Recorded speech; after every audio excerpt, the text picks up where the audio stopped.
नमस्कार दोस्तों। आज हम दो टॉपिक पे बात करेंगे। पहला, ग्रह मैत्री, ग्रहों में आपस में मित्रता, शत्रुता या सम कैसे हैं वो देखेंगे। दूसरा देखेंगे ग्रहों की पूर्ण दृष्टि, कि कहने का मतलब ग्रह कहाँ देख रहे हैं। ये दो टॉपिक पे आज हम बात करते हैं। तो हम लोग शुरू करते हैं कुंडली के वीडियो की जो सीरीज है उसमें हम लोग आज बात करते हैं ग्रह मैत्री पर। तो जो ग्रह होते हैं नौ ग्रह होते हैं, जो हम लोग पहले बात कर चुके हैं। आपको बता दें कि अभी ये हमारे कुंडली का 5वां वीडियो है।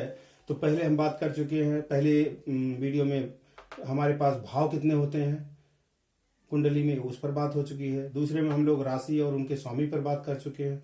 फिर ग्रह जो हैं, ग्रह और उनको कौन कौन सी राशियां मिली हुई है उस पर बात कर चुके हैं। फिर ग्रह किस राशि में ऊंच के होते हैं, किस राशि में नीच के होते हैं, इस पर बात कर चुके हैं।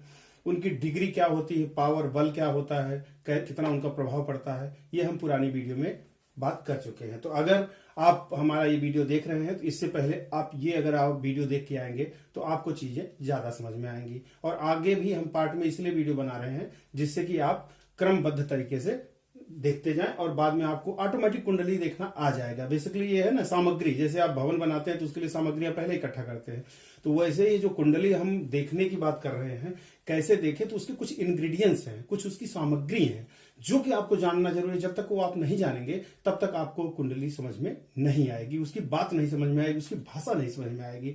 तो अब जैसे हम लोगों ने बात किया भाव क्या होते हैं, घर क्या होता है वो आपको पता चल गया, राशियां क्या होती हैं, ग्रह क्या होते हैं, किसमें ऊंच के हैं, किसमें नीच के हैं, क्या डिग्री है, उनकी ग्रहों की मैत्री कैसी है, उनकी दृष्टि कैसी, ये सब ऐसी कुछ चीजें हैं, कुछ ऐसे इंग्रेडिएंट्स हैं जो आपको जानना जरूरी है। क्योंकि जब भी हम कुंडली की बात करेंगे, जब भी ये कुंडली की चक्र की बात करेंगे तो ये सारी बातें आएंगी। और जब इस भाषा का हम इस्तेमाल करेंगे तो जब तक आप इन चीजों को नहीं जानते रहेंगे तब तक आप बात समझ नहीं पाएंगे। अच्छा, और जब हम लोग कुंडली की बात करने लगेंगे तो इन बातों पर हम डिटेल से बात नहीं कर पाएंगे। तो इसलिए हम इन छोटी छोटी जो चीजें हैं ये आपको बताते चल रहे हैं, इनको विस्तार में पार्ट में बताते चल रहे हैं। फिर जब हम पूरी कुंडली की बात करेंगे, कोई एक एग्जाम्पल लेकर के कुंडली की बात करेंगे, आपकी कुंडली की, अपनी कुंडली की बात करेंगे, तो आपको चीजें बिल्कुल समझ में आएंगी। तो हम बात करते हैं ग्रहों की मैत्री पर। ग्रह हमारे पास 9 होते हैं जो हम लोग जानते हैं, सूर्य, चंद्रमा, मंगल, गुरु, बुध, शुक्र, शनि, राहु और केतु। यही 9 ग्रह हैं जिससे ये पूरी कुंडली गवर्न होती है। पूरी कुंडली को हम देखते हैं, ये 9 ग्रह होते हैं, 12 राशियां होती हैं। हम लोग पहले ही बात कर चुके हैं 12 भाव कौन से होते हैं, 12 राशियां कौन से होते हैं, उनके स्वामी कौन से होते हैं और ग्रह कौन से होते हैं, ग्रह किसमें ऊंच नीचे, उनकी डिग्री क्या होती है, इस पर हम लोग बात कर चुके हैं। तो आज हम इस पर बात करेंगे। अब जो ग्रह होते हैं इनकी मित्रता होती है और शत्रुता होती है। जैसे इंसानों में मित्रता और शत्रुता होती है वैसे देवताओं में भी मित्रता और शत्रुता होती है। तो जो ये 9 ग्रह हैं इनको हम लोग 2 भाग में बांटते हैं। पहले है देवग्रह। देवग्रह में आते हैं सूर्य, चंद्रमा, मंगल, गुरु, बुध, ये आते हैं। ये 5 ग्रह जो है देवग्रह में हैं। और दानव ग्रह में आते हैं शुक्र, शनि, राहु और केतु, ये दानव ग्रह में आते हैं। क्यों आते हैं, कारण क्या है? कारण ये है कि जो ये देवग्रह हैं इनके स्वभाव, विचारधारा एक जैसी है और ये देवत्व इनके अंदर है। कहने का मतलब जो अच्छे गुण हैं वो इनके अंदर हैं, इसलिए ये देवग्रह आते हैं। और ये दानव ग्रह हैं क्योंकि इनमें क्रूरता है और राक्षसी कहीं न कहीं स्वभाव में आता है, इसलिए इनको दानव ग्रह में है। और इनको हम जानते भी हैं कि हमारे देवग्रह हैं और इनको ये दानव ग्रह हैं। बुध, इनको हमने बीच में क्यों रखा है?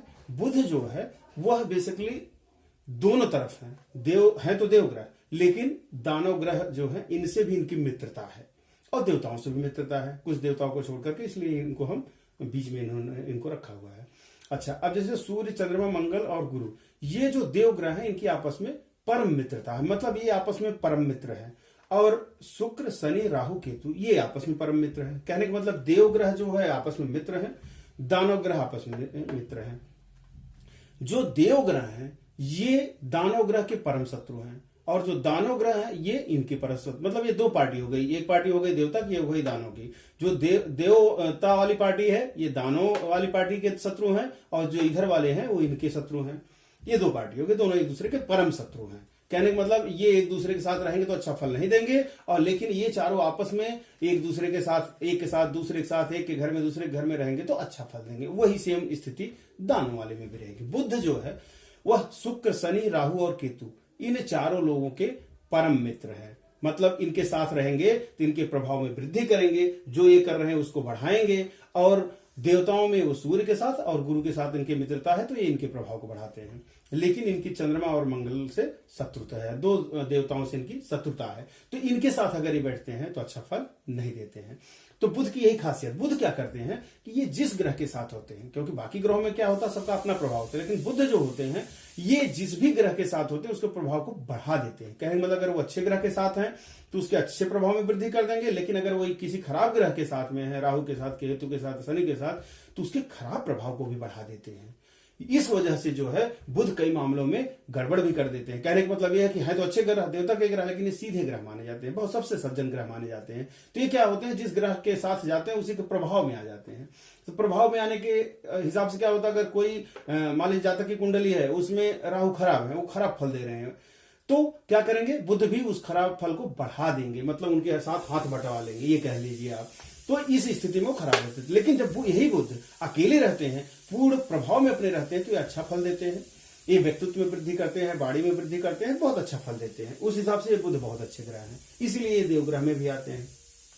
अच्छा, तो हमने 2-3 बातें समझ ली। एक तो ये 4 ग्रह, ये 5 ग्रह देवग्रह में आते हैं, सूर्य, चंद्रमा, मंगल, गुरु, बुध, ये आपस में परम मित्र हैं। शुक्र, शनि, राहु और केतु ये दानव ग्रह में आते हैं, ये आपस में परम मित्र हैं। और देवता दानवों के शत्रु हैं, दानव देवता के शत्रु हैं, ये हम जानते भी हैं। और यह कुंडली में भी यही इनका प्रभाव रहेगा।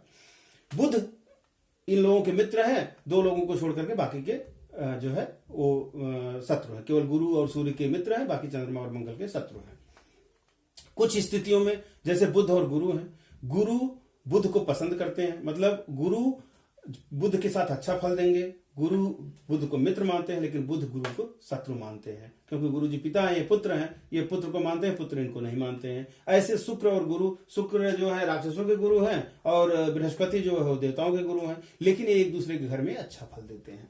तो ये कुछ चीजें होती हैं जो कि समय और देश काल परिस्थिति के हिसाब से बदलती रहती है, लेकिन ये नैसर्गिक मैत्री है। नैसर्गिक मैत्री मतलब इनका बेसिक नेचर ये है, नेचर के हिसाब से इनकी शत्रुता और मित्रता है। बाकी स्थितियों में ये सम होते हैं। कुछ स्थितियां होती हैं जिसमें सम होते हैं, ना मतलब शत्रु होते हैं ना मित्र होते हैं, लेकिन इस स्थिति में बिल्कुल शत्रु और मित्र की ये पहचान होती है।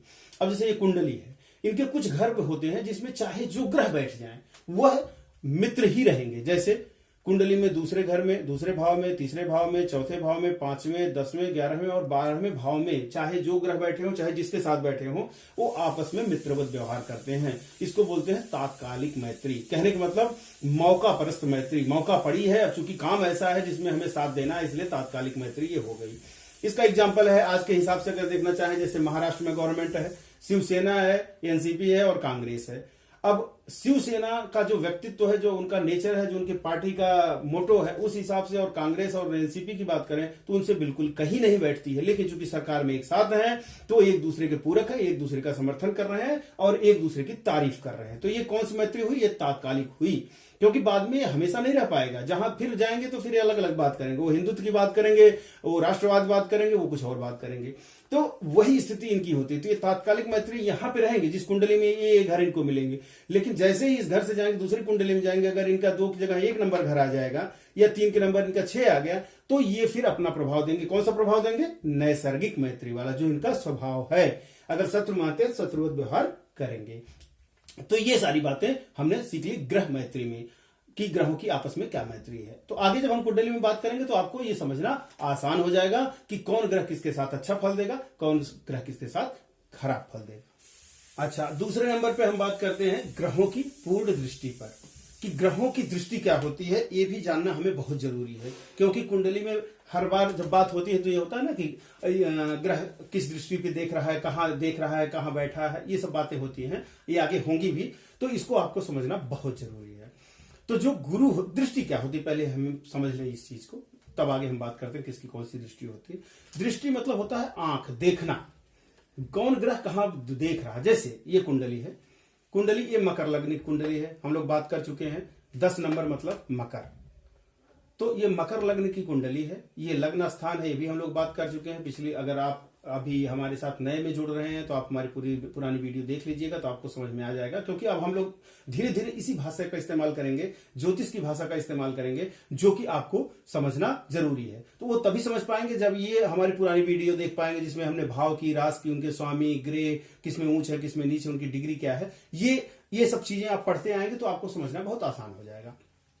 तो ये हमने मकर लग्न की कुंडली बनाई है। इसमें गुरु यहां बैठे हुए हैं लग्न में। अच्छा, अब लग्न में गुरु बैठे हुए हैं। अब दृष्टि क्या होती है? दृष्टि मतलब यहां तो ये बैठे ही हैं, यह इस घर में ये अपना फल देंगे। ये किसके साथ बैठे हैं? अब जैसे 10 नंबर है, 10 नंबर की राशि ये है शनि की राशि। अब शनि की राशि, शनि का लग्न है, लग्न किसका, घर किसका है? ये शनि का। शनि को इस डिपार्टमेंट मिला हुआ है जिसमें इनको देखना है। इसमें आ गए गुरु। अब ये इनके साथ अच्छा व्यवहार करेंगे, खराब व्यवहार करेंगे, ये देखना है। ये जैसे मकर राशि में ये गुरु नीच के होते हैं, ये सब हम लोग आप पीछे बात कर चुके हैं। तो अभी हम केवल बात कर रहे हैं इनकी दृष्टि की। तो गुरु की जो दृष्टि होती है, मतलब वो कहां देख रहे हैं। तो ग्रहों की दृष्टि अलग अलग होती है। जैसे गुरु की, राहु की, केतु की दृष्टि होती है 5, 7, 9। मंगल की होती है 4, 7, 8। शनि की होती है 3, 7, 10।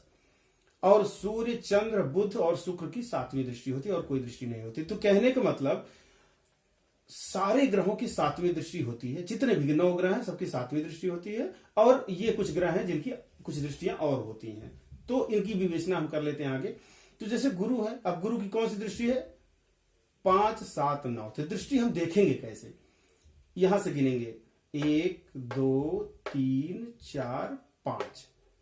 गुरु की 5वीं दृष्टि है। इसका मतलब अगर गुरु यहां बैठे हैं, इस भाव में बैठे हैं, तन भाव है जहां से शरीर की रूपरेखा और बाकी विषय में बातचीत होती है, तो इसको तो ये देखेंगे। इसके साथ साथ ये 5वां घर भी देखेंगे। अपने जहां बैठे हैं वहां से 5वें स्थान पर देखेंगे। और गुरु जहां भी देखते हैं, अब जहां वो बैठते हैं, जैसे यहां बैठते हैं तो यहां से ज्यादा फल यहां पे देते हैं। वो जहां देखते हैं, गुरु का स्वभाव, गुरु हैं, शुक्र हैं, कुछ ग्रह ऐसे हैं जो जहां बैठते हैं वहां से ज्यादा फल देखते हैं जहां पे वो देखते हैं। तो गुरु कहां पर देखेंगे? 5वीं दृष्टि। इसका मतलब ये कौन सा स्थान है? ये पुत्र स्थान है, ज्ञान स्थान है, पढ़ाई लिखाई का स्थान है। कहने का मतलब अगर गुरु यहां बैठे हैं तो जिस भी जातक की ये कुंडली होगी उसकी पढ़ाई लिखाई अच्छी होगी, अच्छे से पढ़ेगा लिखेगा। उसके जो है बाल बच्चे ठीक होंगे, वो भी पढ़ाई लिखाई अच्छा करेंगे।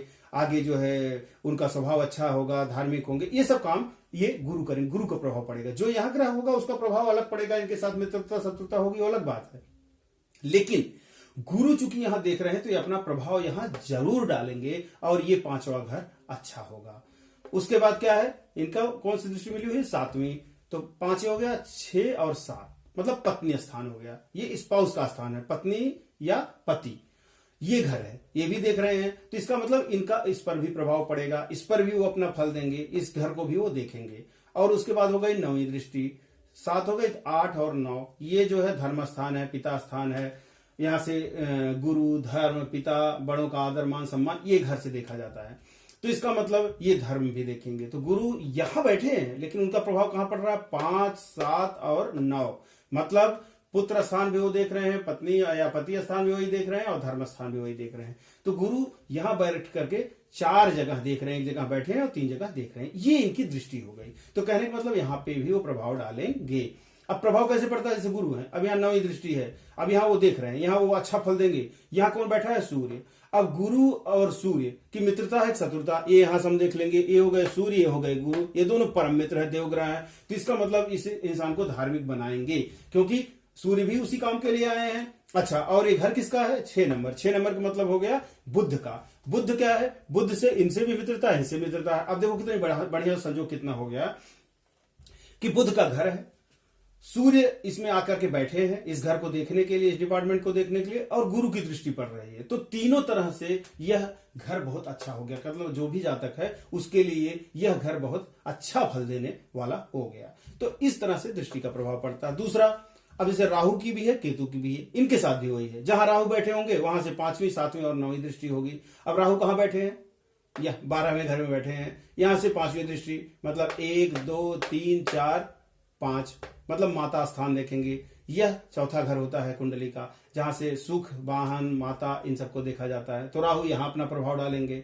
उसके बाद अच्छा, अब राहु का क्या है? जैसे गुरु का और शुक्र का हमने बताया कि इनकी दृष्टि अच्छी होती है, ये जहां देखते हैं अच्छा फल देखते हैं। लेकिन राहु का केतु ये जो जहां देखते हैं, जहां बैठते हैं वहां तो ठीक फल देते हैं, ग्रह के हिसाब से फल देते हैं, लेकिन जहां ये देखते हैं वहां खराब फल देते हैं, ये भ्रम पैदा करते हैं। राहु केतु जहां देखेंगे, जिस भी घर को देखें, 5वें 7वें 9वें, वहां चाहे कोई भी बैठा, उसको भ्रम की स्थिति पैदा करते हैं। तो अगर यहाँ ये आएंगे तो इसमें बाधा उत्पन्न करेंगे। मंगल जी जैसे बैठे हैं, तो मंगल से इनकी शत्रुता है, अब राहु है, राहु और मंगल शत्रु हैं, तो ये भ्रम की स्थिति पैदा करेंगे।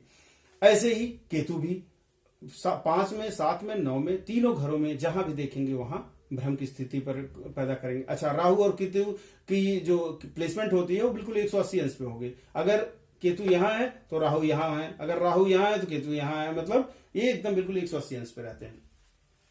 तो इन लोगों की दृष्टि ये हो गई। अब मंगल की दृष्टि जैसे है, मंगल की 4 7 8, मंगल जहां बैठे होंगे वहां से 4थे 7वें और 8वें पर देखेंगे। मंगल यहां बैठे हैं तो यहां से कहां देखेंगे? 1 2 3 4, चौथे घर को देखेंगे, मतलब यहां से स्पाउस के घर को देखेंगे। सुख स्थान में बैठे हैं लेकिन इस घर को भी देखेंगे।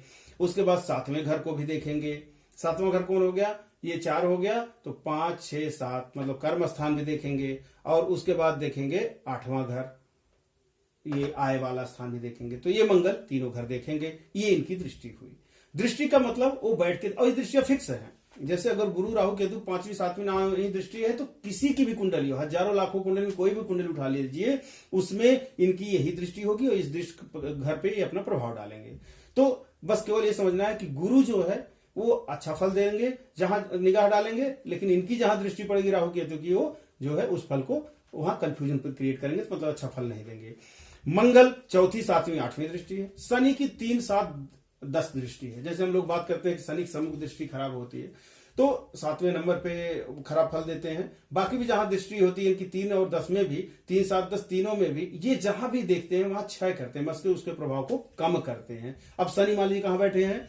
शनि कुंडली में बैठे हुए हैं, यहाँ 6वें घर में शत्रु स्थान बैठे हैं, तो यहां से देखेंगे तीसरे पे 1 2 3 मृत्यु स्थान को देख रहे हैं, तो यहां पे जो है ये अच्छा फल नहीं देंगे। 7वें स्थान पे 4 5 6 आय स्थान में को देख रहे हैं, यहां भी अच्छा फल नहीं देंगे। 10वां नंबर मतलब 1 2 3 4 5 6 7 8 9 10, यहां पराक्रम वाले स्थान में छोटे भाई बहन का भी घर होता है, यहां भी इनका फल अच्छा नहीं होगा। मतलब शनि की दृष्टि अच्छी नहीं होती। वो जिस घर में रहते हैं वहां तो फल ठीक देते हैं, लेकिन दृष्टि जहां वहां पड़ती है वहां वो नुकसान करते हैं। ऐसे सूर्य हैं, चंद्रमा है, बुध हैं और शुक्र हैं, इनकी 7वीं दृष्टि होती है। मतलब ये जहां से बैठेंगे वहां केवल एक ही घर देखेंगे, अपने सामने का। 7वीं जो दृष्टि होती है, ये घर बेसिकली बिल्कुल सामने होता है, एकदम आंख के सामने। तो ये जो होता है ये सारे ग्रहों की इसीलिए होती है, क्योंकि जहां ग्रह बैठेगा वहां सामने तो देखेगा ही ना। जैसे कुछ लोग होते हैं बाएं दाएं आगे पीछे भी देख सकते हैं, लेकिन ये जो ग्रह है ये केवल सामने देखते हैं। अब जैसे सूर्य कहां बैठे हैं? सूर्य बैठे हैं यहाँ पे। तो अब यहां से 7वीं दृष्टि 1 2 3 4 5 6, और ये हो गया 7। यहां से गिने 1 2 3 4 5 6 7। अब सूर्य यहां बैठे, देखो बिल्कुल सामने दिख रहा है, एकदम सामने 7वीं दृष्टि होती है। तो ये घर भी वो देखेंगे।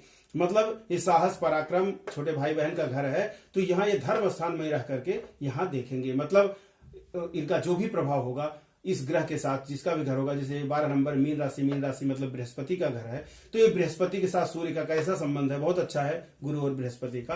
तो कहने का मतलब यहाँ पे बैठ करके भी यहाँ अच्छा फल देंगे। यहाँ और कोई ग्रह बैठा नहीं है तो इनकी दृष्टि का प्रभाव पड़ेगा। इसका मतलब छोटे भाई बहन साहस के घर में इनका अच्छा प्रभाव पड़ेगा।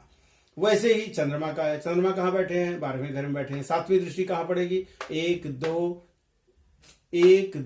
3 4 5 6 और 7 शत्रु स्थान में देखेंगे। तो चंद्रमा की ये, क्योंकि यहां से बिल्कुल 7वीं दृष्टि इनकी सामने सामने पड़ रही है। ऐसे बुध की है। बुध कहां बैठे हुए हैं?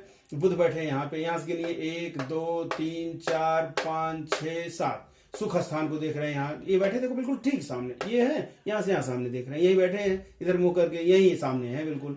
तो ये सम्मुख दृष्टि होती है, जिसको ग्रह जरूर देखते हैं। सारे 9 ग्रह देखेंगे, अपने सामने वाले घर को जरूर देखेंगे और वहां पे अपना प्रभाव डालेंगे। जो जैसा होगा उसका वैसा प्रभाव पड़ेगा। ऐसे ही शुक्र का भी है। शुक्र कहाँ बैठे हैं? देखिए यहाँ पे बैठे हैं, आय स्थान में बैठे हैं। आय स्थान को 8 नंबर ये मकर राशि को घर मिला हुआ है, मंगल इसके मालिक हैं। तो ये जो है शुक्र इनके साथ है। मंगल और शुक्र शत्रु हैं, शुक्र और मंगल शत्रु हैं तो अच्छा फल नहीं देंगे।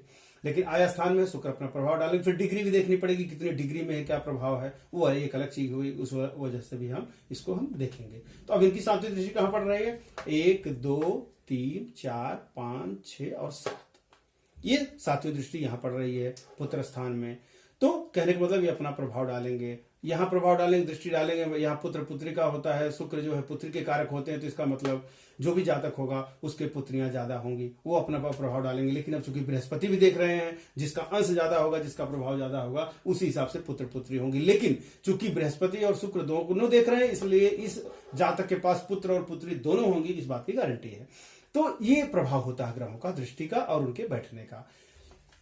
ये इनकी पूर्ण दृष्टि होती है ग्रहों की, और दृष्टि बहुत मायने रखती है। जब भी आप कुंडली में बात करेंगे तो कुंडली में इनकी दृष्टि का प्रभाव पता चलेगा। तो आज हमने बात किया कि ग्रहों की आपस में मित्रता किससे है, किससे शत्रुता है। दूसरी बात हमने की कि तात्कालिक मित्रता कहां होती है कुंडली में। तीसरी बात करी कि ग्रहों की दृष्टि क्या है, कहां कहां देखते हैं, किस घर को देखते हैं, उनका क्या प्रभाव पड़ता है। तो अब आगे की कुंडली में जब हम बात करेंगे, जब कुंडली की बात करेंगे, तो आपको ये समझना बहुत आसान हो जाएगा कि किसकी शत्रुता है, किससे मित्रता है, कौन ग्रह कहां बैठा है, उसका क्या प्रभाव होगा। जैसे हम लोग जानते हैं भाव अलग होते हैं, राशियां अलग होती हैं, ग्रह अलग होते हैं। भाव देखिए, इसमें हमने इसीलिए हाउस को रोमन गिनती में लिखा है। First house, second house, third house, fourth house, fifth house, sixth house, seventh house, eighth house, 9th house, 10th house, 11th house और 12th हाउस, ये 12 घर हो गए। ये फिक्स है, ये कभी बदलते नहीं है, आपको पता है। अब मकर लग्न की कुंडली है तो 10 नंबर यहाँ लिखा हुआ है। अब यहाँ 10 से गिनेंगे, 10 हो गया, ये 11 आएगा, फिर 12 आएगा, फिर उसके बाद 1 2 3 4 5 6 7 8 9, ये राशियां हैं जिनको ये घर बांटे गए हैं। अब चूंकि मकर लग्न की कुंडली है, शनि इस के स्वामी हैं घर के, तो उन्होंने अपने हिसाब से ही ग्रहों का विभाजन किया हुआ है। तो ये सारी बातें हैं, और आगे भी हम कुंडली में बाकी सारी बात करेंगे। फिलहाल आज के लिए इतना ही। बहुत बहुत धन्यवाद।